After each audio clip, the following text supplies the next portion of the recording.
안녕하세요. 절세를 통해 고객의 성공을 디자인하고 미래를 함께 만들어가는 절세미녀 김희원의 계사입니다. 자, 그럼 본격적으로 오늘 질문에 대한 답변을 시작해 보도록 하겠습니다. 개인 사업자인데 다른 회사 근로자로 들어가도 문제가 없을까요? 근로소득이 있는데 개인 사업자를 내도 되나요?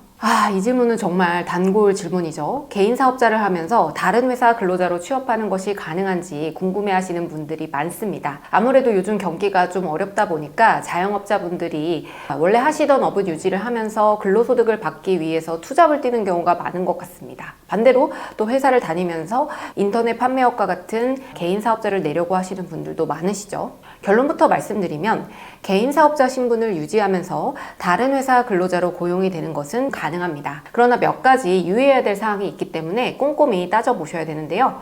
자, 그럼 본격적으로 개인 사업자가 있는 상태에서 근로소득이 발생을 하거나 근로소득자인 상태에서 개인 사업자를 낼 때 어떤 일들이 발생하는지, 세금적으로는 뭐가 문제가 될지 주로 궁금해하시는 질문들 위주로 함께 알아보겠습니다. 자, 첫 번째인데요. 개인 사업자가 있으면 회사에서 과연 문제를 삼을까요? 네, 가장 많이 받는 질문인데요.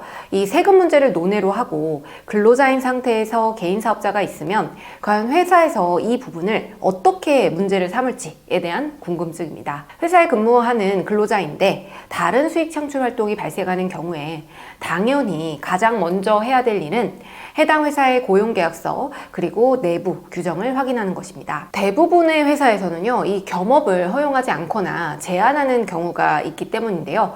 특히 동일 업종에서 개인 사업을 운영하거나 직접적인 경쟁 관계에 있는 사업을 병행하게 되면 회사에서는 이걸 허용할 리가 없겠죠.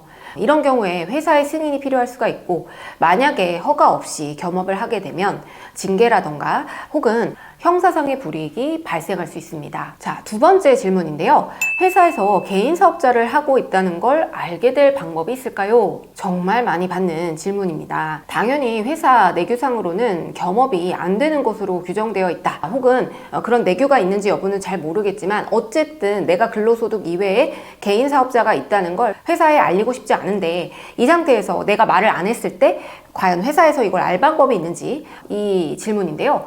근로소득자가 개인 사업자가 있다는 걸 회사에서 알 수 있는 것은 크게 두 가지 경우입니다. 첫 번째는 사업이 잘 돼서 배아파하는 지인이 회사에 제보를 하거나 4대 보험료를 통해서 회사에서 추론을 하는 건데요. 첫 번째 같은 경우는 본인의 행동을 조심해서 최대한 들키지 않게 티 안 나게 행동을 하셔야 됩니다. 우리나라는 사촌이 땅을 사면 배가 아프다라는 속담이 있듯이 누가 잘 되면 그거를 진정으로 축하하는 경우는 거의 없다고 보셔야 됩니다. 설마 이렇게 써? 하지만 대부분 이것 때문에 회사에서 알게 됩니다. 제가 경험한 바로는 대부분이 이것 때문에 걸리게 되고요. 오히려 4대 보험 때문에 회사에서 겸업을 알게 된다. 이거는 굉장히 드문 사례라고 보시면 됩니다.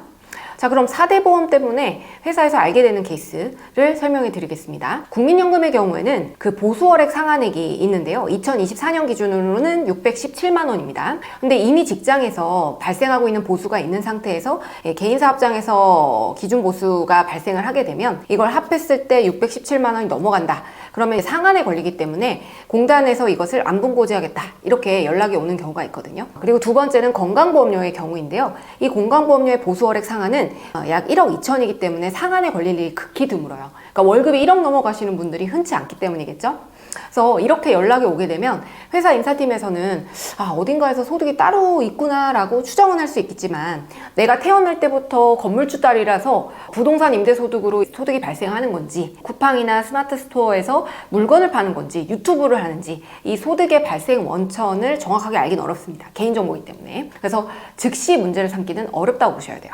따라서 근로자이면서 부업을 하신다고 하게 되면 의외로 나의 입방정만 조심하시면 됩니다. 자, 그러면 개인 사업자가 있는 상태에서 근로소득이 동시에 발생하면 과연 어떤 불이익이 있나요? 이 질문도 많이 주시는데요. 첫 번째는 개인 사업자가 있는데 근로자로 고용이 되었을 경우에 이 4대 보험뿐만 아니라 세금 문제가 좀 복잡해지게 되죠.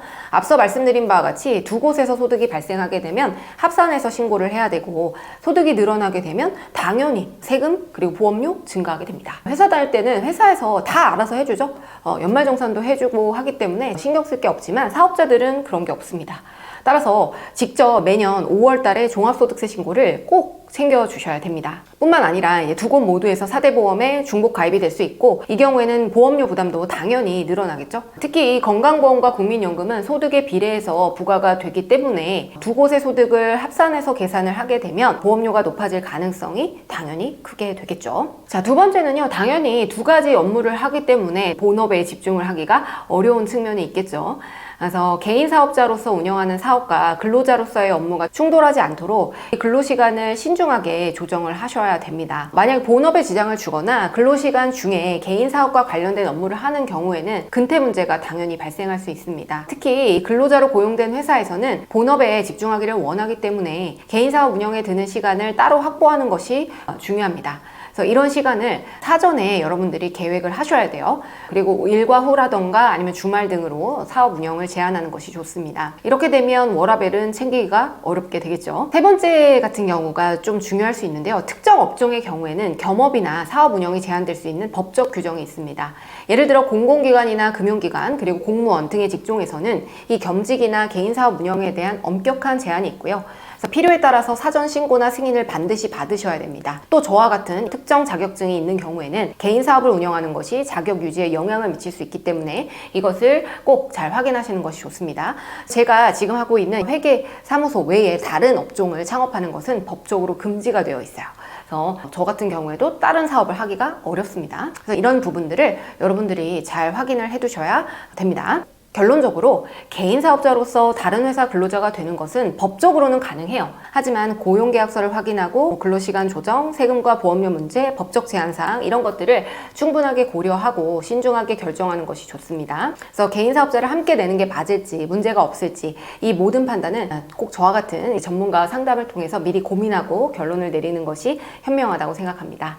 문제가 생기고 나서 이걸 해결하기 위해서 찾아오시기보다는 일찍 미리 연락을 주셔서 더 빠르고 원활하게 문제를 해결할 수 있도록 하시면 좋을 것 같습니다.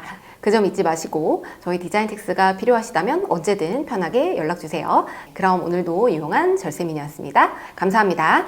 안녕!